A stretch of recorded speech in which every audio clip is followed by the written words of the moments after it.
intro? Do we need a professional intro? Isn't that like when you're official? Like when you're in a relationship and you put it up on Facebook and it's Facebook official?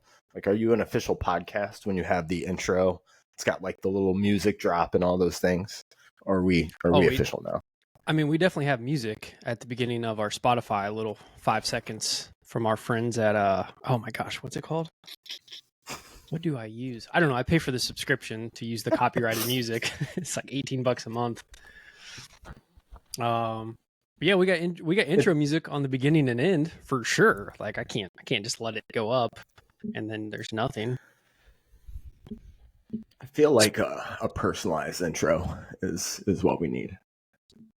I mean, we could try with AI, just make it a celebrity voiceover and just get some Morgan Freeman, give us like some shout outs and stuff.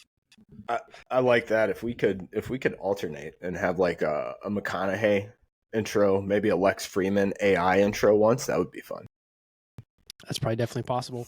Welcome, one and all, to another edition of Run the Block, brought to you by the Live Rich Project. If you've been tuning in, last time we had to abruptly go. I had a meeting I had to jump to, and we were hot into some amazing topics. So we didn't even get to some of the Q&As that we had lined up. We didn't get to an interesting article and take from Neil Patel that Michael wanted to get to. So today we are going to make sure we cover all of those and maybe a little more. We're going to go over Neil Patel's new post. We're going to go over some lead gen. We also have an update on AI since we last spoke. So, I mean, I think the episode went up like 2 days ago and we spoke 2 days before that. So even since then, everything has changed completely, possibly forever, the downfall of humanity. Who knows? But we have some questions on lead gen, nurture, possible contracts if you're a service provider, Zooms and office hours, how do you communicate with people, as well as boundaries, and then possibly tackling the inevitable CRMs, which are just customer retention management software. So it just depends on where you're at in your business. But we have a chocked full episode. I don't have any meetings, but we're definitely not going to go over 6 hours. We'll give you that heads up. We'll keep this under 6 hours for everybody. No long rants, we promise. We have a timer. We don't have a timer. Michael, where should we start today? You want to start with Neil Patel? Do you want to start with AI taking over everything? Should we just go to questions and try to remain positive?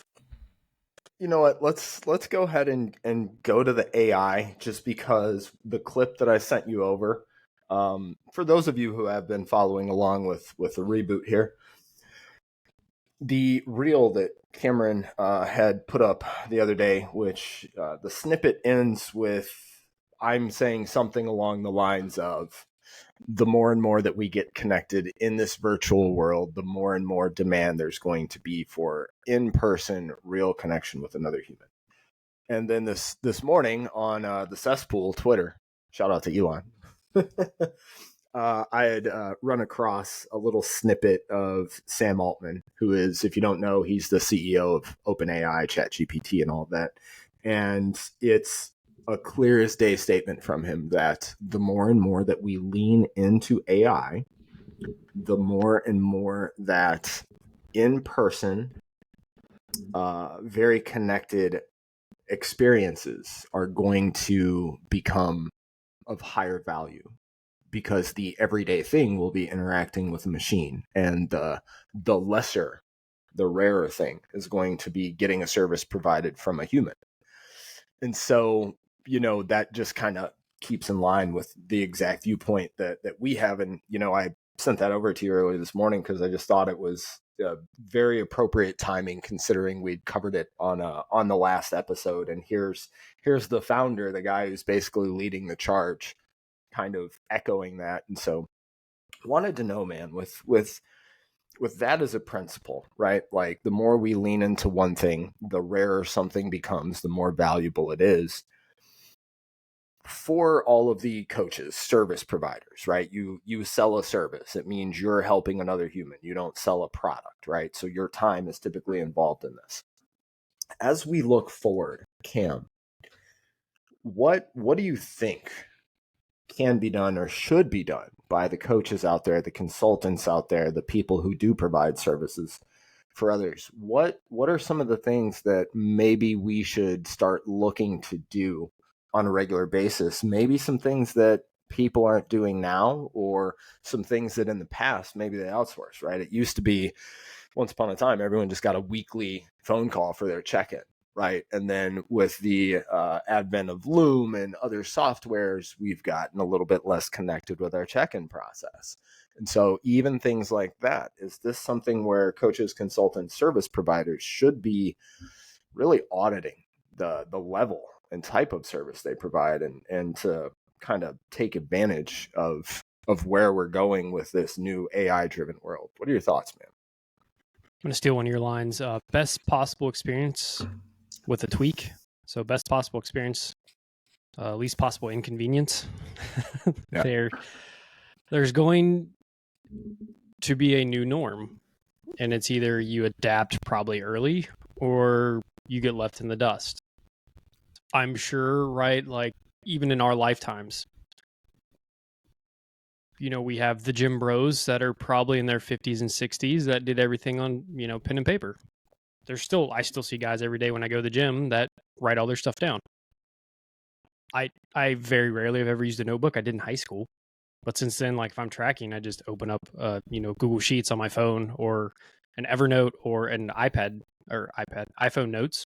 And I just like keep track of everything there. It's very easy to me. I don't have to go back and scroll through 20 pages to be like, well, the last time I did this cycle, it's just like I just hit Command Find and quickly see what I want to find. So I think there's part of that. So you're gonna have early adopters, and then the people that are hesitant and they don't want to. We saw this as ChatGPT also got launched. I mean, just a little over maybe 18 months ago now. I remember we were on a call and we had, I'll call it 1.5 coaches. We had one coach, I remember, that was full in. He's like, yep, I'm using this for all my meal plans. He's like, when people ask for certain things and they have allergies, he's like, I type all their allergies in. I type in their macros. I say, foods they typically like, what they really don't like. And based on things I've done before, and boom, like the next 6 weeks of meal plans, or legally meal suggestions were put out for the client. And he's like, this is saving me hours per week to like help them out. And based on those examples, he was also making grocery lists, which sounds amazing for a coach, because those are things that like really help out a client. And at the same time, we still had coaches like I remember on social being like, oh, this is, garbage. You should never do this. You should never outsource this. And it's like, it's recipes. Everybody in the world has a cookbook. And there's a reason why, eat this, not that is still a thing after, a decade on social media, right? Because a lot of people are confused on what to do. So best possible experience. You can't outsource your coaching though. You just probably shouldn't. I should say that. You definitely can. There's plenty of coaches, we've seen examples that build up big organizations, and then, their rates have increased, and then they tell you that they're working with you. In reality, you're not actually working with that coach, right? The thing is, they've kind of like tricked you because they didn't tell you it's a coaching company you're working with. You've just literally working with another coach that's under that coach, which is fine, but they're selling it a different way to charge you more money. So you're going to have all these different layers that start to come together. And so I think you'll probably initially have the early adopters, which will be, possibly coaches that are able to take on more clients, provide basic macros. There's already tons of apps that do simple calculations for you.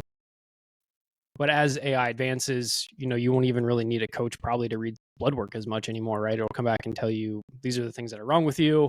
Here's some recommended supplementation. And that'll be relatively low cost, which is it's going to be amazing for the end consumer. I saw a post the other day that was talking about like at-home blood kits, which this has been a thing they've been trying to do for a long time, and there's been a lot of shams. But even that, right? If they just shipped the kit to you and you just had a simple little machine that did a lot of the work for you, I mean, that would be amazing. That makes everything low cost, and then you can scale actually helping millions of people. But as the coach, then you've got to evolve your service and what you're actually providing then, right? Going back to experience. People thrive when they have a certain amount of connections that they can depend upon. And when you go all robotics, you have weird relationships. Like I see people keep quoting like the movie Her, with Mr. Phoenix. Joaquin Phoenix. Yeah. Because they're like, oh, it's here. Because AI that doesn't have tonality is one thing, right? It's robot and it's just giving you answers. But when it starts with the inflection points and it is especially a dude talking to a female robot, and there's, like playfulness, right? And flirtiness. And if you don't have that type of connection already in your life, stuff gets real weird real fast. So just tying all this together, because we've already seen this in the OnlyFans industry take a really bad turn, where people are making AI clones of themselves and going into chats. Oh, jeez. Yeah, it's a fascinating rabbit hole about what's happening there. But as a coach, as a service provider, I think you should be open to the new technology. I think you need to understand there's a lot of great use cases and utilities, not only for you to save time and just mental bandwidth, but also to help your clients out. If your CRM or your app, whatever it is, integrates with AI and they can just quickly ask that, chatbot a question versus always coming to you. That's the number one thing we get asked from coaches, right? That are especially just starting out. They're like, and I had 5 clients, it didn't matter, but now I'm trying to scale to 10 or 20 and they keep asking me the same questions. And we'll be like, okay, make an FAQ doc, make a PDF, make those things. And that does work, but we know people, I hate to say people are lazy. I don't want to say that because maybe they are, but also maybe they don't know. People are lazy. Yeah. I mean, it's definitely true, but at the same time, like, I don't think we always do the best job of like communicating clearly where things are. And then everyone gets into their day-to-day and forgets like where things are. But like if you had a chatbot in your app or on your website that was like, yeah, just actually anytime you have a question like that's like super basic, or you're trying to figure out a meal plan or grocery list based on the things that we've talked about, just go here. We'll get you one right away. Mm-hmm. So I think early adoption is going to be key. I think you've got to spend some time understanding this tech and understanding what's possible. But then also providing the human connection pieces, the elements, thinking outside the box of just check-ins and maybe starting to try. We always talk about local tie-ins, but building member community events, things like that, whether it is virtual or in person, right? Trying to get people together, actually facilitating that human connection and making sure above all else, it's something that's really done well in AA and NA and those types of environments, which is just support systems, support groups, especially dudes. Like we're terrible at that. We're terrible at saying I need help or any of those things. But making sure you have a support system that's there for you and you can just enjoy hanging out with people. That's a good answer, man. That's deep, and there's a lot of layers in there. I think that the principled thing that we can kind of put a bow on for the listeners at home is, and Cam mentioned this, I want to say last time we were on, the I in Rich is innovation. And so that does mean looking at emerging technologies. And if you are a business owner or service provider, how can you best leverage those, right? One of the things that we'll have to do on here is do like a screen share walkthrough of, the pyramid where we lay out the direction that everyone should essentially grow their skills. And for reference, we have a couple sections there, and the bottoms are systems and technology. And whenever you think of those things, we have to think of investing our time, energy, effort, resources, money up front, knowing that we're going to get a return on investment later. And so what I mean is, if you are a coach and you do, block out a weekend and go do a lot of research, find a couple of AI tools that will benefit you, and spend time building out your processes, getting a chat bot, training it, and all of those things. And you will have that bot or those services, those pieces that AI can create for you, and you're going to reap the benefit every time they're used on the back end, right? And that's essentially what we're looking for. Technology in your business should amplify your presence, should give you that kind of omnipresence feel that you're everywhere, right? Like this is essentially how email autoresponders work. You can get a client at 2:00 in the morning from across the world if you've invested in systems and technology. But if you haven't, everything's analog, everything's manual, and you're beholden to your own time schedule. So innovate. Keep up on emerging trends, especially AI. It's going to be changing incredibly fast. If you go look at the reference point that we have, go look at the Will Smith eating spaghetti video that came out a year ago, and look at the same video that was generated now and how far AI has gotten in a year. And it's crazy. And it's only going to, it's only going to get expedited from here at the rate that it grows. And if you guys haven't seen the video with the new GPT-40 or 4.0, where they show the father and son sitting down and having the son tutor, I would encourage you all to go find that clip on YouTube, watch it, and just see exactly where we're at right now, because this is the time to find your robot assistant. I promise you. Yeah. I don't know if it's in that same video, but it was definitely one. I saw like a montage of just different use cases. And it was a dude, he set up two of the new version of ChatGPT. I just call it 40. It's definitely 4.0, so no one get confused there. One was his assistant, and the other was a customer service rep. And so he just created both. And so he had pretended like his phone was shipped to him and it was broke. And so he pretended that one was a customer service rep for Apple, and the other one was like his personal assistant. And he's like, hey, I need you to take care of this. My phone was shipped broke. I need you to figure out if they can send a replacement or they can refund us money. And it just goes on. They're just talking back and forth. And like the customer service rep's asking all the basic questions. When did you get it? When was it shipped? What's the condition? And the assistant for the dude is just like answering all the questions. It's just wild. Absolutely crazy. I gotta find that. Yeah. Yeah, but it's where we are. And what's the rate? Is it, I don't know if it's the Pareto principle that it follows, but it's something along the lines of, when you're starting out a business, and it goes into market share, and it's like X% own the top, right? And so 80% of the market share will be 80-20.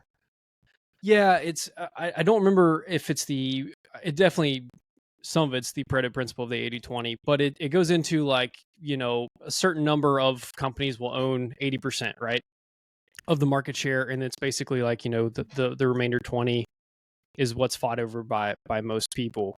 And so that's where, I'm talking about early adoption. I think the coaching companies that want to actually grow a business and maybe keep it smaller definitely can go larger, but I think a lot of people, and especially a lot of coaches we talk to, don't want to go for glory and riches, right? They just want to have like a good business with 1 to 3 people that they can help, 100, maybe 200 people, which gives them a great income, gives, a couple of their coaches great income. And as AI evolves, like that's going to be more and more possible. At the moment, it's not. At the moment, it's outsourced to your VAs, figure that out, bring on some assistants, bring on some sort of admins. But I'd say probably in the next 12 months, it's going to be very easy to integrate these types of things into any business, especially entrepreneur, solopreneurs. If inflation and debt and all that stuff doesn't take us all out first. Topic for another time. Fingers crossed. Yeah, fingers crossed. Moving on. That'll be a 3-part episode. All right, let's leave AI behind, move into the world of marketing. We've got a little something that we didn't get to cover last time. It comes from our good friend Neil Patel. Everyone out there, if you don't follow Neil, follow Neil. He is present across, I believe, just about every major social media platform. Brilliant marketer, has an amazing team of researchers, and probably does the best job of providing relevant market data on a regular basis. And so I saw this one the other day. It was very interesting.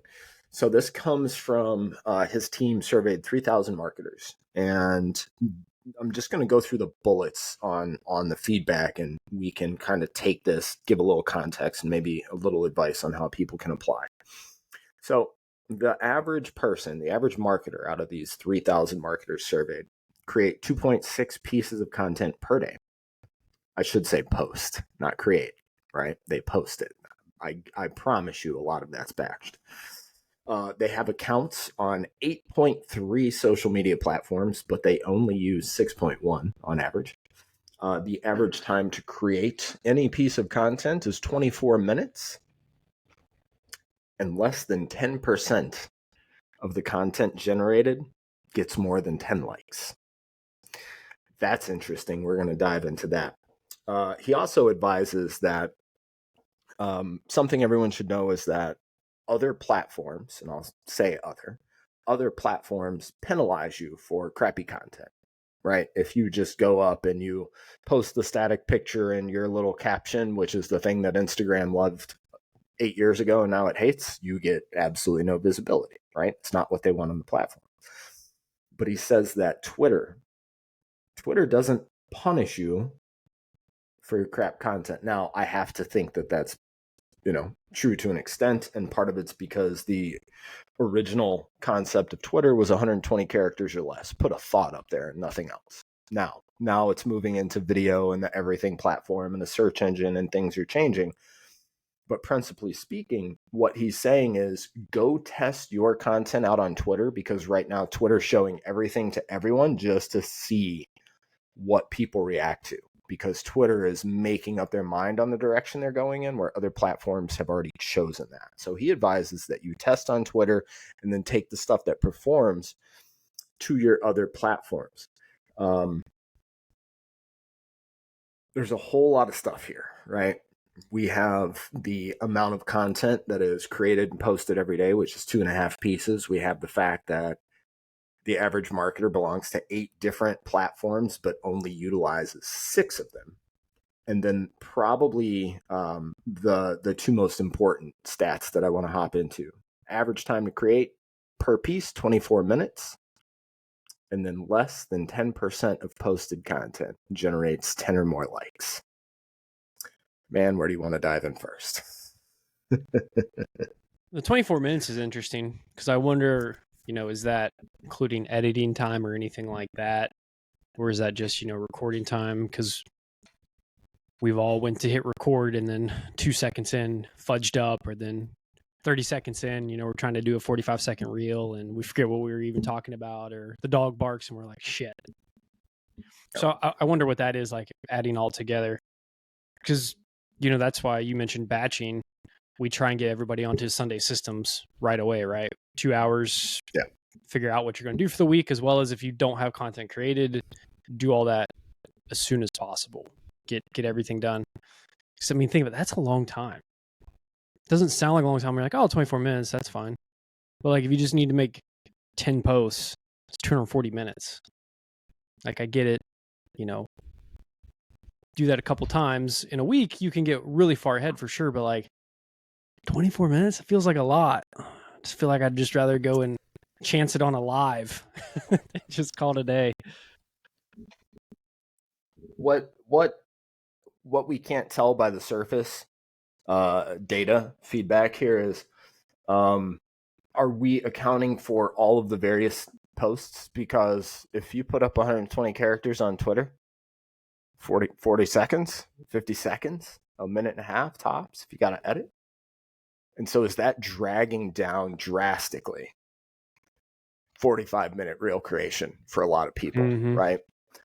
And so I'd love to know, and anyone out there would love to hear back. DM us on Instagram, reach out to us if you want to talk about content creation. Would love to know your content creation process and about how long you think it takes you to create each piece of content. So there's that, and we can't really understand with the surface level data, but I'm curious. I'm curious for the audience how long it takes them to create. And then, the lesser thing is they have an average of 8 platforms and use 6. That's a lot of platforms. Typically we advise people to just start with the one. Start with the one, get your process up, and then move into repurposing. And we can probably jump into that a little bit later with one of the questions that we received. But folks there, especially if you're a solopreneur, you're just getting started, you don't need to be on 4, 6, or 8 social media platforms. You need to find one where your people are, where you enjoy showing up, and you need to pour into that. And as you build all of your marketing materials there, hey ho, we can go repurpose on other platforms later. Right. And so there is a very logical, advisable way to do this. And so if you are the person who you're struggling to build your business, you take a look around at your collection of social media and you're on like 5 different channels. Simplify, right? Reduce, focus on one, and then build the rest as you find stability. This is the interesting stat, and it's the one that we deal with the most, because it's probably the most psychologically damaging to coaches and content creators. Less than 10% of the content created generates 10 or more likes. Okay. Principally speaking, we all know that we need to fall in love with the journey. We need to not worry about the podium. We all understand that. We're all human. We're all thinking and feeling creatures. When we put energy in, we do want to see something coming back to us. That's the burden of expectation. It's that expectation that something's going to come back to you that will prevent you from not doing the thing anymore. And so I can't tell you how many times in a one-on-one conversation or on group coaching calls that we've hosted, people have said, yeah, I had a client, or I had someone reach out, and we got on a sales call and they signed up. And they had told me how they had followed my stuff for a long time and how impactful it was. And this is a person who never liked, never commented, never shared. They never even knew they were there until they knocked on the door one day and said, hey, do you got room for one more? And the reason why I bring that up is I'm going to go back to the things that I introduced. For those of you out there who are doing the thing and you're trying, and you're putting in the energy and the effort every single day. Every time you cast a line, the fish don't bite. That's just the way life goes. Your mess is your message. The things that are important to you, the value that you provide, and the problems that you solve, there is a place for it. Put those things out freely without fear of judgment of anyone else. Engage with your content, engage with your people online. Do that practice daily. Let go of the expectation of likes, comments, let go of that. And watch what happens in 60 days, 90 days, 120 days. Watch as your audience grows. Watch as your clients grow. Watch as more people reach out thanking you from the shadows. So that's my take on it. Would love to hear your thoughts. I know you feel similarly and we've got very similar experiences, but would love to hear the advice you want to give. Yeah, we've had plenty of people tell us that they've watched our stuff, had great takeaways from it, never liked, right? Had clients even say that. So it's the nature of the game. Because the other side of that is, okay, once you start getting 100, 200, 300 likes, then the negativity also starts coming. Because once you start getting attention, then people start commenting all the BS. So there's never really a time where you're ever just going to be completely happy unless you're just happy with what you're producing in general. So if you aren't getting the likes, great. Just look at it as your reps in the minor league. Because once you get to the major leagues, then all the negativity, all the imposter stuff where people tell you don't know what you're talking about, you're a piece of crap. They could be real humans, could be bots. We don't know. All that stuff's going to come in. So it's all about at-bats. And until you can get there, the easiest thing is run the block. And it's also collaborations, right? Tag other people, get reshared in other people's stories that have your audience. That's how you're going to get followers. That's how you're going to get new followers, how you're going to gain exposure, boost posts, things like that, for sure. We boost posts all the time. And it doesn't, like, you can like track some of the data. It's not exactly reliable. But like, for instance, we just ran a promo campaign, like 30 days ago now. Boosted over 5 days. It was about $500 worth of boosts. We were running cold traffic as well. But even with that on the direct boost, I could see like how many followers allegedly we got. Again, like the data's not exactly great, but it was like a dozen followers from that.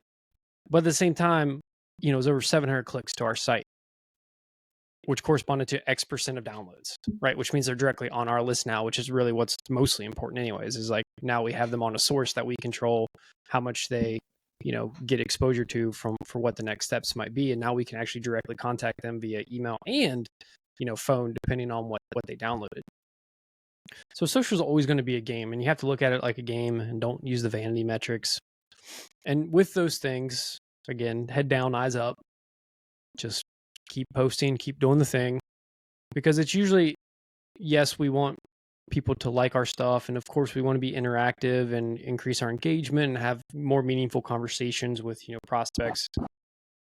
But there is a reason why they're called quiet followers, right? And peepers, because people are worried about following other people.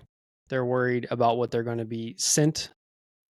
They used to be worried about the follower to following ratio back in the day, right? If you followed more people than followed you, man, you look like a real loser. So yep. I don't think people worry about that too much anymore. But it's just all those little things. We're crossing psychology with technology. And so you have all those little things going into that. What's most important is, can you get clients from that, from whatever you're doing? And if you can, great, keep doing it. Doesn't matter if you have 1 like or 100 likes or 1,000 likes.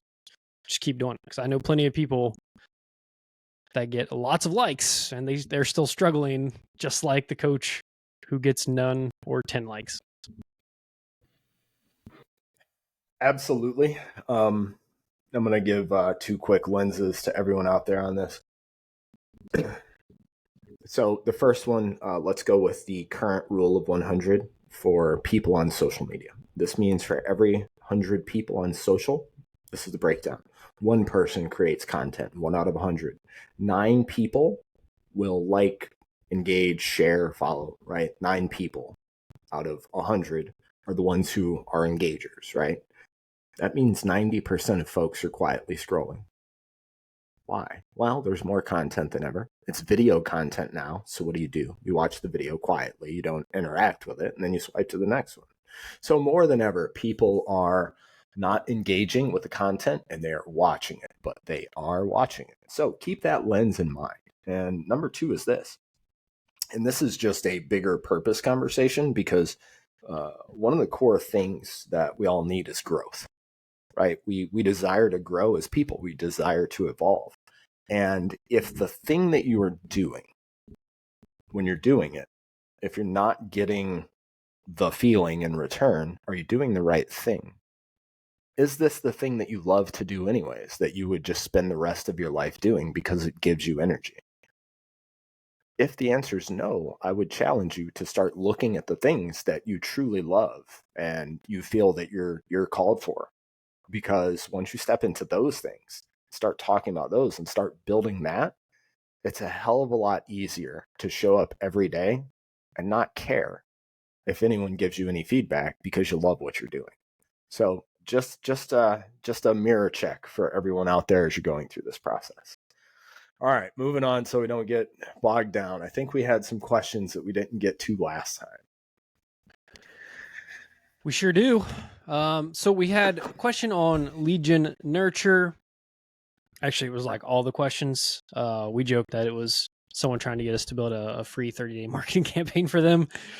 When because they asked about 7.5 questions within a paragraph that literally would just be like, hey, let's just make a marketing campaign together. We had another question on contracts for coaches. Do you offer them? If so, how do you hold people accountable to those? And then we also had a question on like Zoom/office hours. When should you have them? How do you run those? And lastly, we had a question on CRMs, the who, what, when, why, and where. I think we kind of just built a bridge to the lead gen question. So yeah. I know also you just kind of built out a pretty sweet mind map for, your first 20 clients, TBD, as far as when we'll release that. But we're trying to get better on Riverside. And then that way we can drop videos that correspond with these on YouTube and Twitter.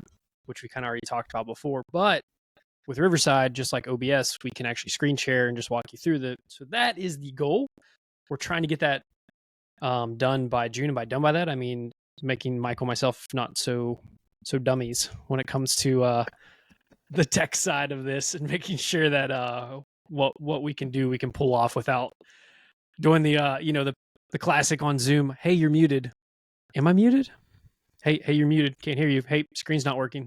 So we've got a few more weeks, guys, to keep practicing that, and we'll kind of get to that. But let's go into the lead nurture question, Michael, and around like your first 20 clients, because that's in actuality what he was asking, right? Like, what do I need to do to acquire clients? What does that look like from a marketing standpoint? And essentially, how do I nurture then prospects? Yeah. All right. So just context for the listeners, the way that this guy set the question up, he threw out everything. He was talking about freebies. He was talking about the different types of content that you create, right? He spoke about all of the things. And so he knows everything to do. But just like trying to assemble furniture from IKEA, just because you have the 1,000 parts, if you don't have clear directions on how to use each piece in the correct manner, who knows what you're going to end up with when it's assembled, right? So, if you're looking to get, let's chop this down. Let's say you're looking to get your next 5 clients.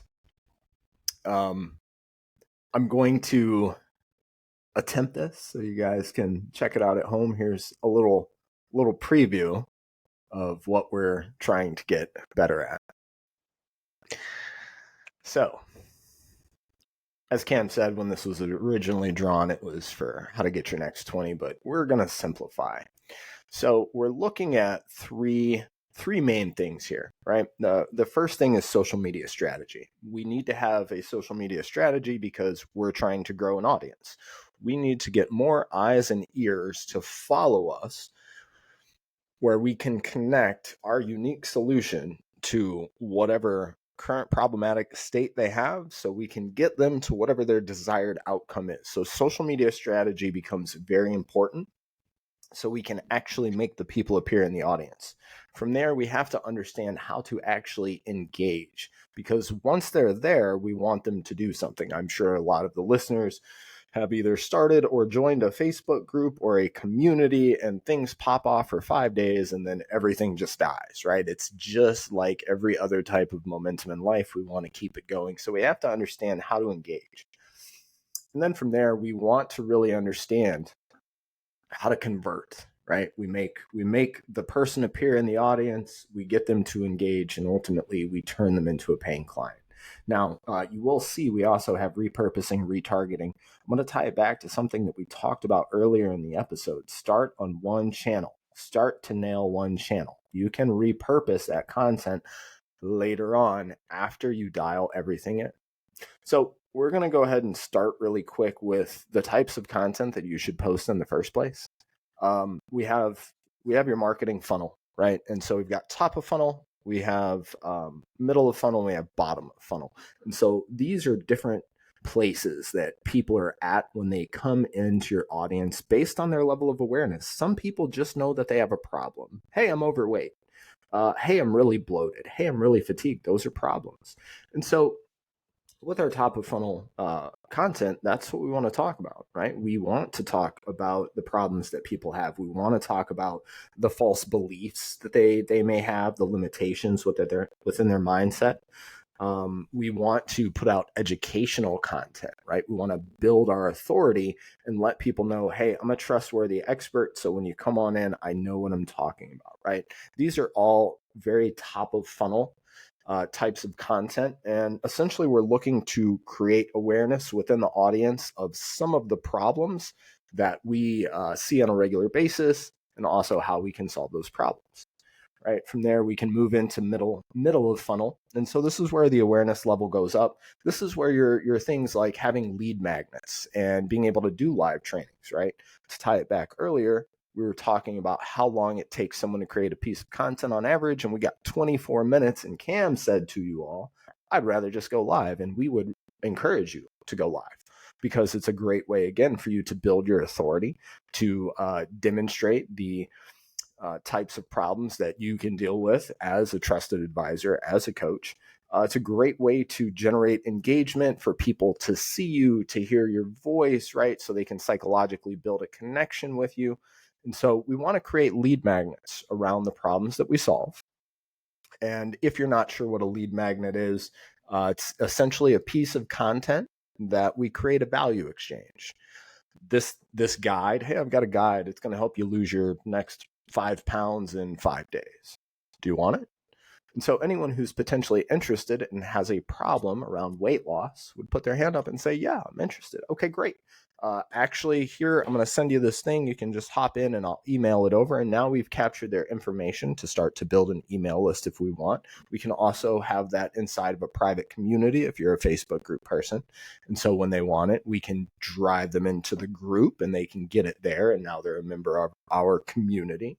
Or we can drive them into chat where we can have a conversation with the person, start to build a relationship with them, maybe find out what they're currently dealing with and on the problem front, how it's left them feeling, as far as any limitations that they have, and really start to build that relationship. And so if we have a lead magnet, it's a great way for us to direct traffic.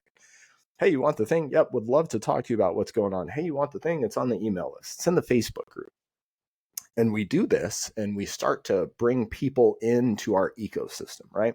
And then from there, we want to get into some promotional offers. And so these are things like webinars, challenges, scholarships, if you've ever ran those. If we're going in person, we may do a nutrition talk at a gym or at a chiropractor's office or a lunch and learn. But this is an area where we are actually with people. We're going to take them through a longer training.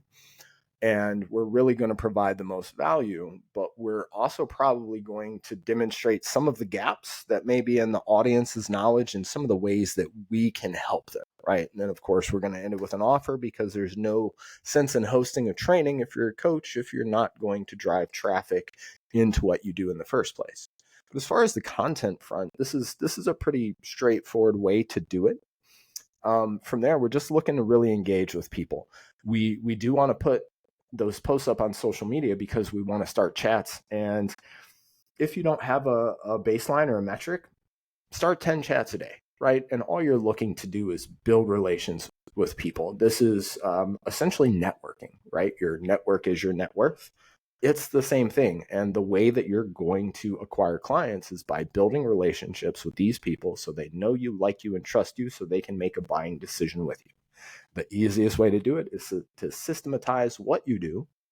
And so go ahead and just choose a number that's reasonable for you, at least 5. The reason why we say at least 5 is because if you start 5 chats a day, Monday through Friday, it's 25 chats.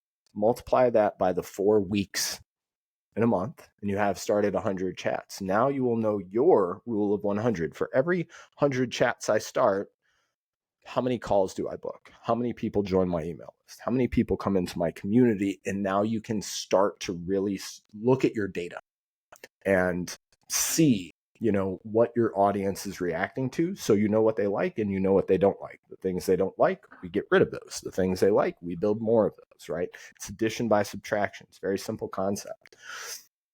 And we've already gone over this where we're engaging with people and we want to engage organically online. It's the only way that you're going to cut through and manipulate the algorithm and algorithms is by being present with the people where you're at. So before you post, go engage, reply to stories, go into groups, comment there, larger profiles, comment there, comment on everything on your feed, because all of that interaction, the apps notice it and they say, hey, this person, they like these people, let's show their stuff to each other. And so this is how we can kind of overcome some of the AI and the robots that we're up against when it comes to the algorithms, right?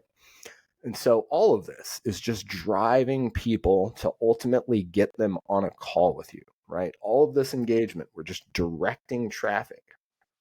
I want to follow up on that real quick. Yeah, go ahead. So I did see, I've not really seen too many people illustrate that point that, we've been hammering home. This isn't to toot our own horn, but like, hey, go engage with people before you do these things. And randomly, I saw a social media person.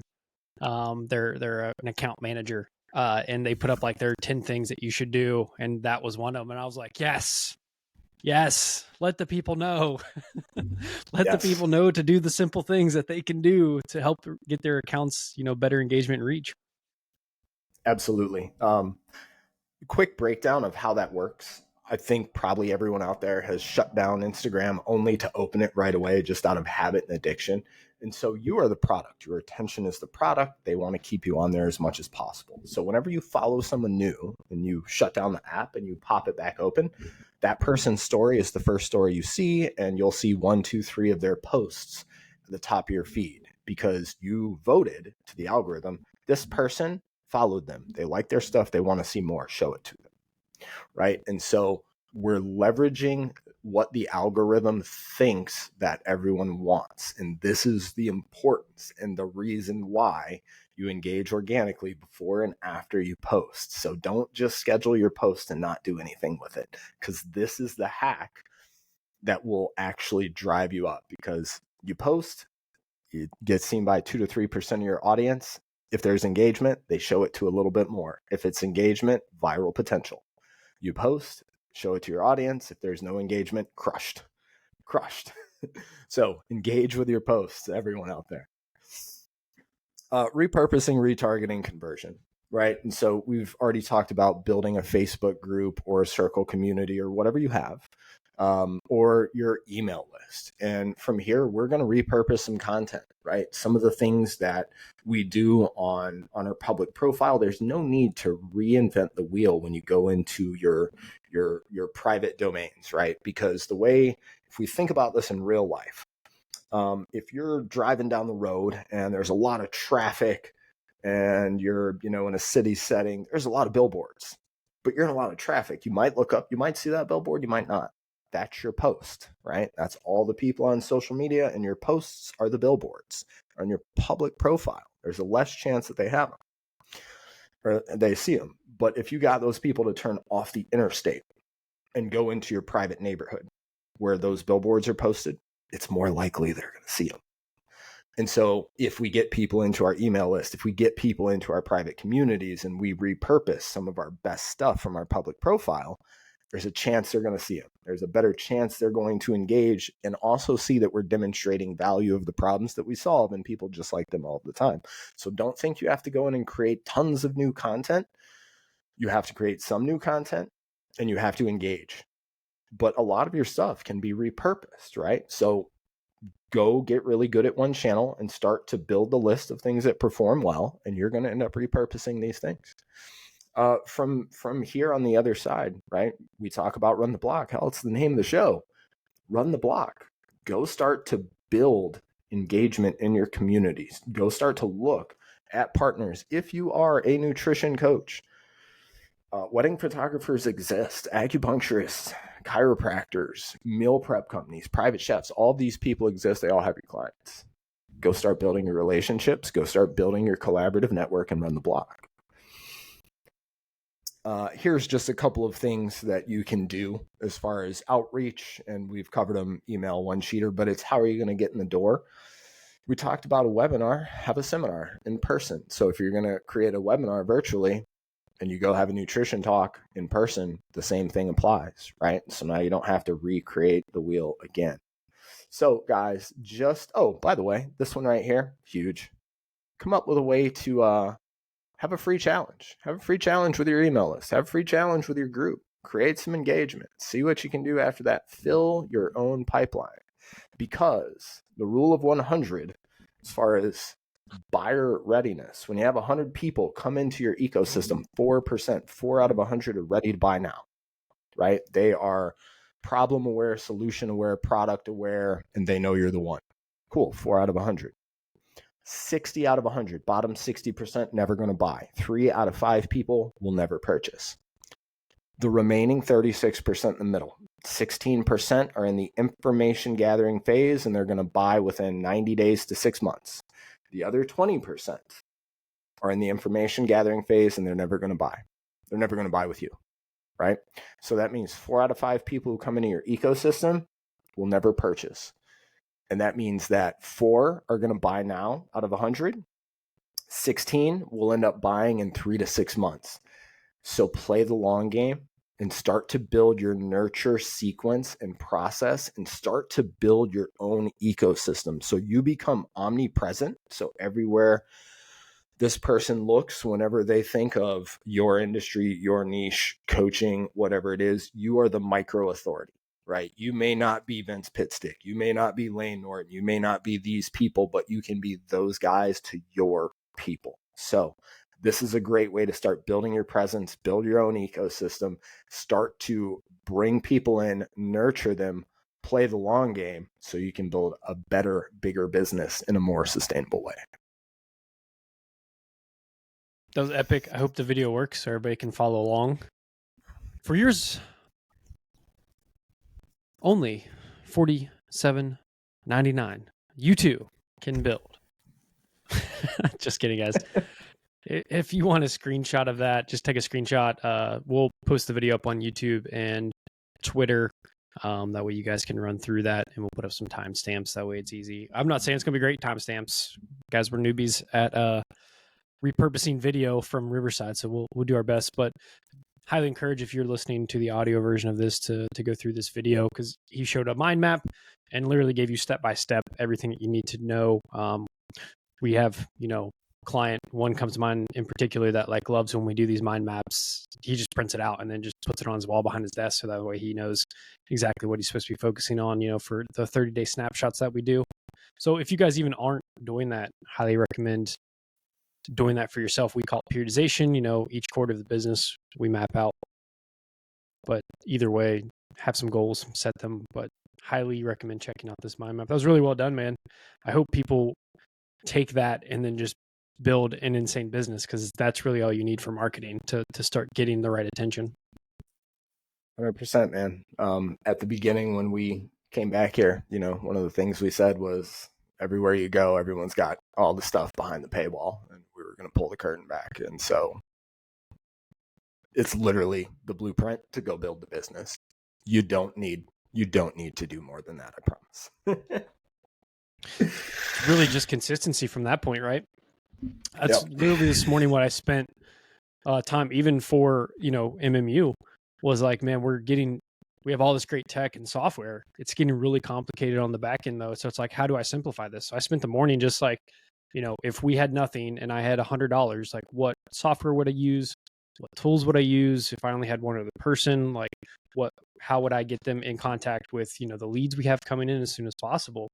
And that's literally what I was doing. Even, a company that's, growing like we are, sometimes even when you're at that point, like you have to go back and be like, okay, this is way too complicated. I'm making this way too complicated. The whole goal is to get clients. So how do you get clients? Well, you have to obviously bring them in somehow, get exposure. The one piece I really want to maybe to add to what you had on there, which was amazing, is the quickest way to warm people up is long form content. And I've said this ad nauseum now. I just hope people are listening. And I think a lot of people are like, well, I can't do a 60-second reel, let alone a 60-minute interview. And it's like, well, maybe you've just also not, like, it's important to be in the right setting, to have the right person asking the right questions.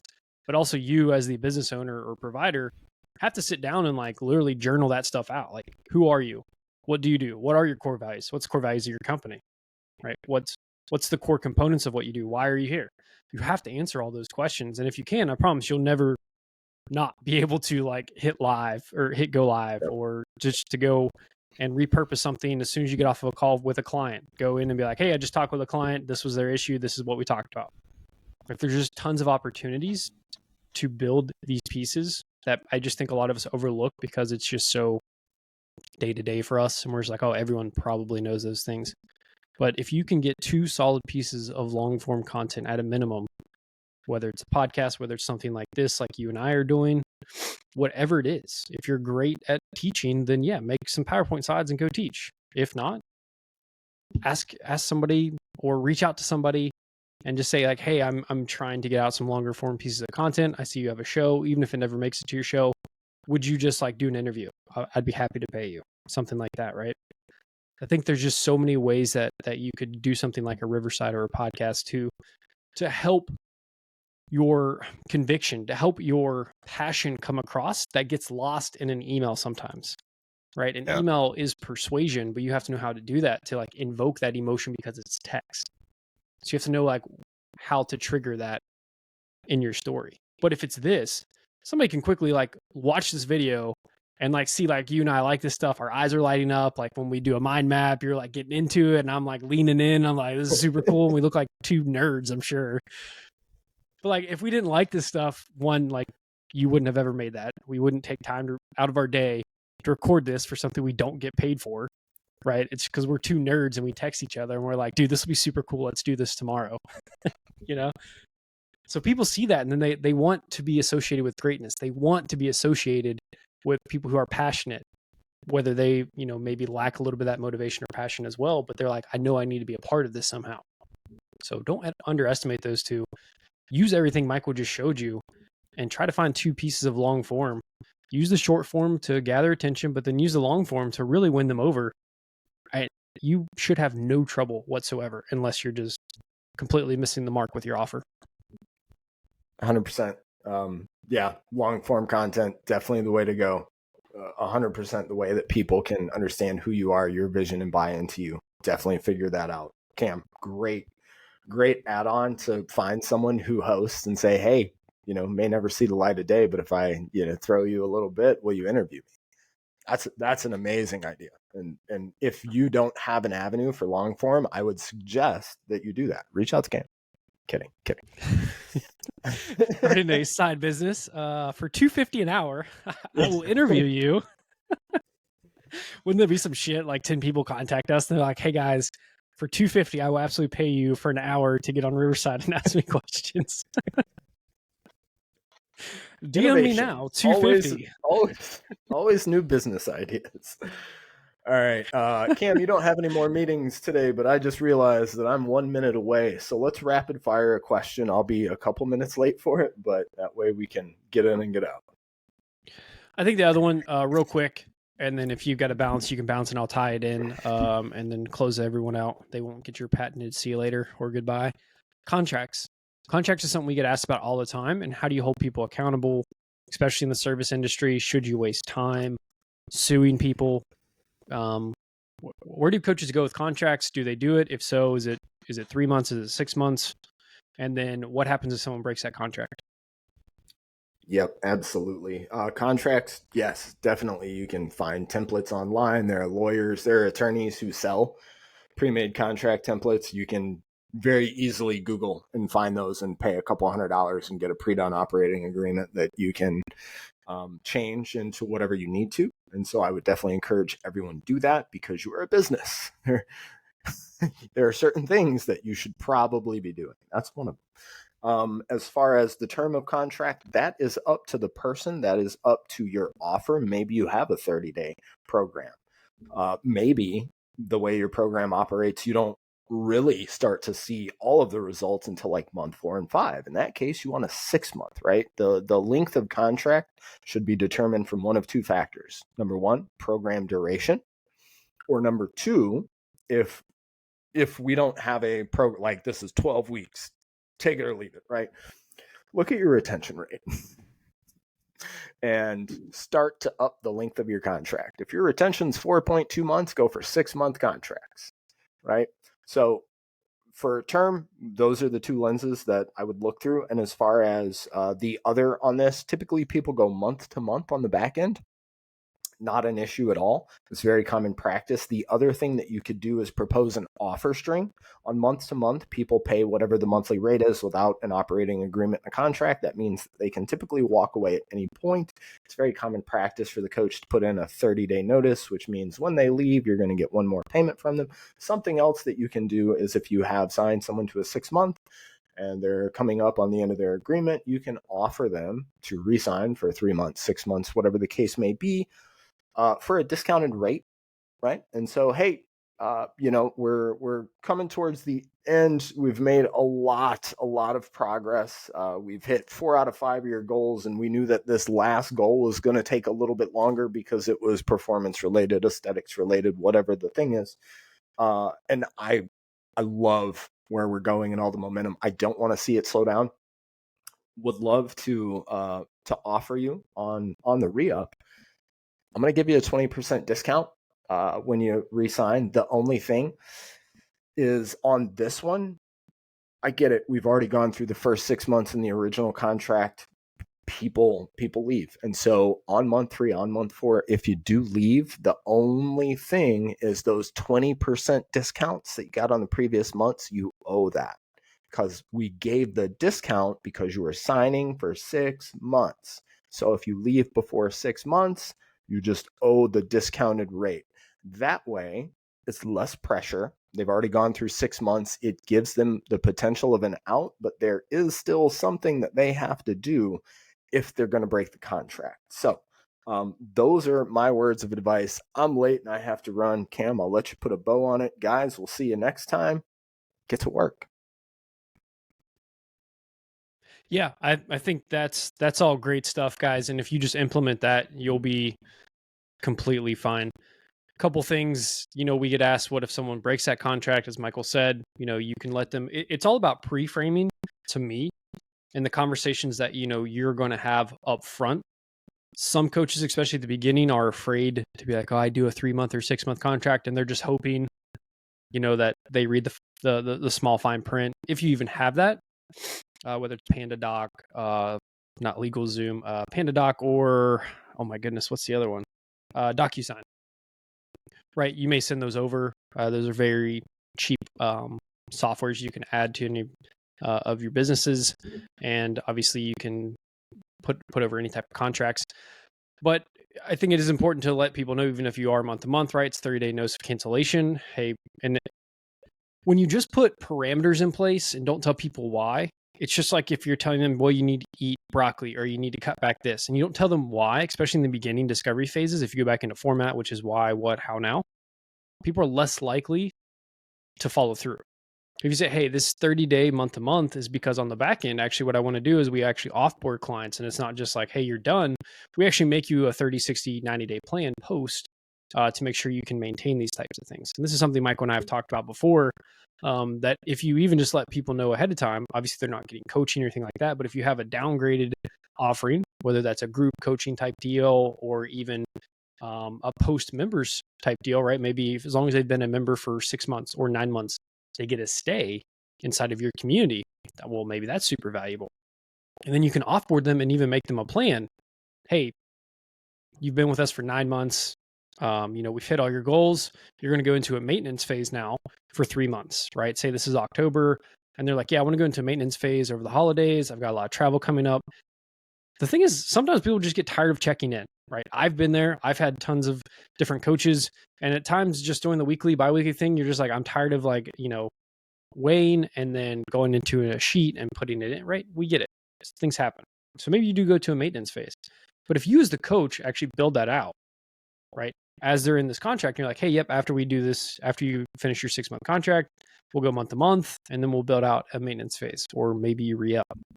And then you have them on a 3 to 4 month maintenance phase, and you're like, then we'll come back in February. We can go back to one-to-one. I know you're in this maintenance phase, so I already know where you are, so we can hit the ground running. And that way by May, you're going to be just shredded, or whatever their goal is. Future pacing and pre-framing that even from the beginning is huge, right? Because then it's not just about, oh, I hope, I have 50 clients. I hope 5 don't cancel this month. Now it's like you've changed the conversation to like they want to go through the initial goals with you. They want to hit a certain target, and then they're going to get to maintenance. So now you're a part of the future already. And then after that maintenance, what we typically do is this, and it looks like this. And you come back in now and we go at this price because you've already been with me for 9 months. So I think there's just lots of ways to just get out of the in contract, out of contract mindset and actually build a coaching program that's all about not only a shorter time frame of 3 to 6 months of great results, but actually building out the longevity lifestyle of epic results that we all say we get in this business for. And then somewhere along the lines of when collecting the cash comes in and people breaking contracts, we get soured And then we just stop doing it. And then we just want everybody in contracts because then we just feel better about our month-to-month or MRR, which is monthly recurring revenue. So hopefully that helps. I would, again, not only suggest, yes, do contracts because, as Michael said, one, it lets you as a business owner, when someone comes in, you're pre-framing, hey, I typically have everybody coming for 6 months. Let you give them a little bit of discount spread over month to month. But again, that's a pre-framed conversation. Hey, it's $2K for 6 months. But what I do is I let you actually pay that over 6 months because I know not everyone has $2K right up front, which is totally fine. But if you do cancel within those 6 months, you are still responsible for that $2K if you are paying month to month, or you can pay it up front, which you prefer. So you can give people the option. Just make sure as a business owner, when you collect that $2K right up front, you probably want to spread that out to make sure you're not just, collecting all that up front and then not able to pay your bills next month if you only have a couple clients. So I want to cover real quick. We had a couple other questions on CRMs and office hours. CRMs is a little bit longer of a conversation, but there's tons of different ones out there. If you don't have anything and you're starting from ground zero on tech, we're always going to suggest, Google Sheets, Excel, very basic. That's why, one of the first things we do is the coach's dashboard, which allows you to just see essentially where your leads are coming from, the amount of calls that you're getting and closes. Very simple. I mean, it's technically a CRM because on the back end, we can look at churn and retention and those types of things, and attrition, all those things. That way, we just understand a snapshot of your business. And those are free, which is great. You can also just Google like Excel, dashboard or something like that. And you should be able to come up with like some very cheap, people sell these for like $20, $30 and you can just download them right away. I've done it before with social media, content guides, just to like be able to repurpose and redistribute all the content we've created, just to see like, okay, what's actually possible using Google Sheets. So you can definitely do that and look towards that. And then once you start scaling up and you get first, probably going to recommend something like email software, MailChimp. They used to have a free tier. I believe they still do. Used to be other ones out there and you get like free 30-day trials and things like that. MailChimp is something that we used to send people to, and then we stopped for a while because of the spam rates. And now I find myself more and more being like, yeah, just go to MailChimp, get a free account and start building your email list from there. Because you can quickly build one-sheeters, PDFs, things like that Michael went over on his mind map. Super simple. As you scale up, you're going to want something that's super friendly and robust, something like Go High Level at MMU and the Vital Ecosystem. We have something called Caboodle, which is our version with templates and things like that. Very good to use. As you scale up from there, you might be looking to something like there's HubSpot. If you're trying to really build out like a robust sales pipeline, there's Pipeline Pro, things like that. What you want to do is just make sure it's not too expensive for where you're at, because CRMs are very robust. They're amazing. You can do so much with them, but it's also how much money do you have available to invest into, some sort of pipeline management software. So if it's not a lot, stick to email, build your email list out, focus on your clients, focus on getting them results, and then do what you can in Google Sheets, and then build out in something, when you have $100 to $300 per month that you feel comfortable being able to put towards software, because that's what you're going to need, plus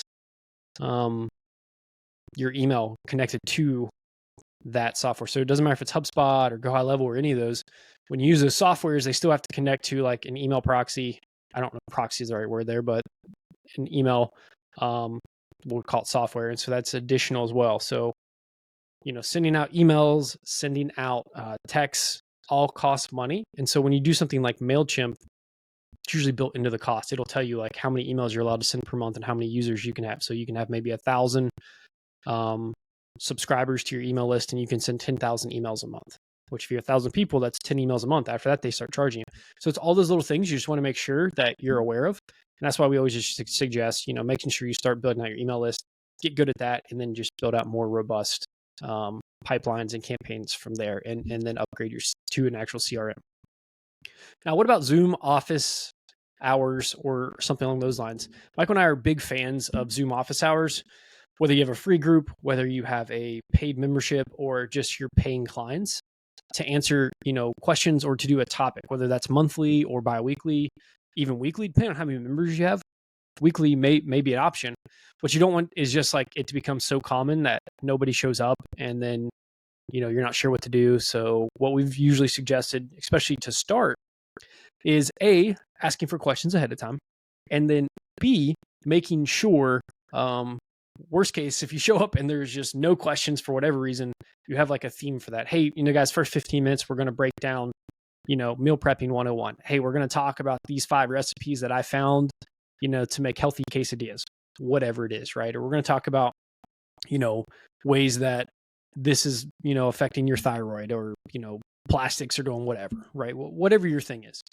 So if you have those two, if you have questions ahead of time, and then you have a theme, you're set. Because talking about the mind map Michael made with repurposing, that's amazing, right? Because you can just record those as well, even if it is a Facebook Live, or use software to stream into Facebook to make it a Facebook Live. That way you can record that, and then you can repurpose and go forward facing, right? Take small clips, and then now you have reels. Now you even can repurpose and get the transcript from things like Descript, Riverside, which is what we're using. They all provide you the transcript. I'm sure there's plenty of other software. There's plenty of other software out there that do it as well. And then you have an email, right? You can just literally take that transcript, put it in ChatGPT, and be like, hey, based on these 3 points, I need you to write me a, medium length email going over the importance of blank. And it'll spit you out an email, and then you can slightly tweak it. So tying all this together, even back to where we started this with AI, there are a lot of great tools out there. You just have to sort of think outside the box as to how you're showing up as far as lives, trainings, webinars, even social. And then how can you use that same thing in other ways? Because we tell ourselves like, oh, everyone saw that post. Oh, everyone saw that email. The fact of the matter is, most people probably didn't. And so if they are on your email list and following you on Instagram or Facebook or TikTok or Twitter or wherever it is, great. Maybe they did see it. Odds are, if they're a fan and they did see it over there and they saw it here, well, maybe then they'll share it, right? Take a snapshot and then share it. So never underestimate that, and don't think that everyone saw everything, especially all the time, because it just doesn't happen. So Zoom office hours, great idea in general, just to even get some content out. When should you do it? How often should you do it? Again, probably bi-weekly is pretty good to start. When should you do it? It really depends on your audience. Who is your audience? Are they stay-at-home moms? Are they, construction workers? Who are they? What are times when they're available? For us and coaches, we know, at least I know, when I send out emails, early afternoon seems to work. And so I don't know if that's because possibly, if they're in a gym type setting or a medical type setting, maybe they're on lunch break. Or, if they are, stay-at-home mom, maybe that's like nap time, maybe. And then also like somewhere between 5 and like 6:30 seems to work really well as well. So again, we're a global company, so it's kind of hard to look at that data and be like, yeah, I know for sure why that is. But, those 2 times seem to work really well. So what we've done in the past is then take that into Facebook. So then we've tried different types of trainings at different times on different days and just really found like what works. When can people show up? The industry standard is like Thursday evenings for what we do. And that seems to work pretty well. We do a lot of Thursday trainings, but we also do Monday lives, and we also do Tuesday trainings. So it just really depends upon who your audience is, when they say they can show up, but also what you've conditioned them to do, right? If you post all day, every day at noon, and then you go look at data and it's like, well, yeah, noon to 1 seems to be when the most interaction happens. Sure. But it's also because you posted that time and you've conditioned people to that time. So take the data with a grain of salt. When can you show up? When will they show up? And the easiest thing to do is just ask your audience, hey, if I were to do blank, what day would work best? All right, let them pick that first.